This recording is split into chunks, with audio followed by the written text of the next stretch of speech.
ശബരിമലയിൽ മകരവിളക്ക് തീർത്ഥാടന കാലത്തെ തിരക്ക് നിയന്ത്രിക്കാൻ സ്വീകരിച്ച നടപടികൾ വ്യക്തമാക്കണമെന്ന് ഹൈക്കോടതി.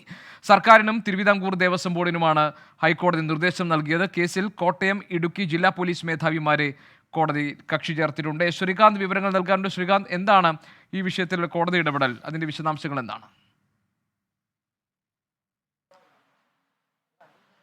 ഹൈക്കോടതി ദേവസ്വം ബെഞ്ചാണ് ഈ കേസ് പരിഗണിക്കുകയുണ്ടായത്. കാരണം ഈ അടുത്തിടെ തന്നെ ശബരിമലയിൽ വലിയ തിരക്ക് ഉണ്ടാകുന്ന ഒരു സാഹചര്യമുണ്ട്. ഈ പൊൻകുന്നം പാലാ റൂട്ടിലടക്കം, ശബരിമലയിലേക്കുള്ള പാതയിലടക്കം മുൻപെങ്ങുമില്ലാത്ത വിധം തിരക്ക് അനുഭവപ്പെടുന്നു. നിലയ്ക്കലും പമ്പയിലുമുള്ള കാര്യമാണെങ്കിൽ പറയുകയും വേണ്ടി. പശ്ചാത്തലത്തിലാണ് മകരവിളക്ക് മഹോത്സവത്തിലേക്ക് ശബരിമല നീങ്ങുന്ന പശ്ചാത്തലത്തിൽ കോടതി അടിയന്തരമായി ഇടപെട്ടത്. ഇന്ന് ചില ചോദ്യങ്ങൾ കോടതി ചോദിച്ചു. അതിങ്ങനെയാണ്: ശബരിമലയിൽ തിരക്ക് നിയന്ത്രിക്കാൻ സ്വീകരിച്ച നടപടികൾ എന്തൊക്കെയെന്ന് വ്യക്തമാക്കണം എന്നാണിപ്പോൾ ആവശ്യപ്പെട്ടിരിക്കുന്നത്.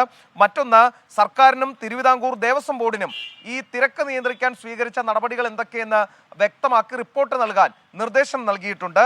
ഇന്നലെ 1 ലക്ഷത്തിലധികം ആളുകൾ ദർശനം നടത്തി എന്ന് ദേവസ്വം ബോർഡ് കോടതിയെ അറിയിച്ചു. അത് വലിയ കണക്കാണ്. നേരത്തെ ഈ ആളുകൾ മല കയറി എത്തുന്നത് നിയന്ത്രിക്കണം എന്നൊരു നിർദ്ദേശമുണ്ടായിരുന്നു. പക്ഷേ അത് സാധിക്കുന്നില്ല എന്നുള്ളതാണ് ഇതിൽ നിന്നും വ്യക്തമാകുന്നത്.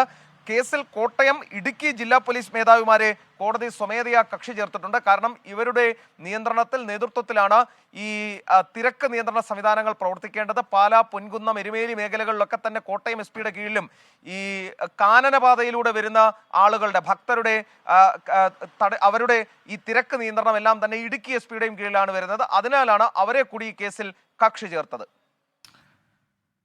ശ്രീകാന്ത് ആണ് വിവരങ്ങൾ നൽകിയത്. 24 അഞ്ചിന്റെ വജ്രത്തിളക്കം.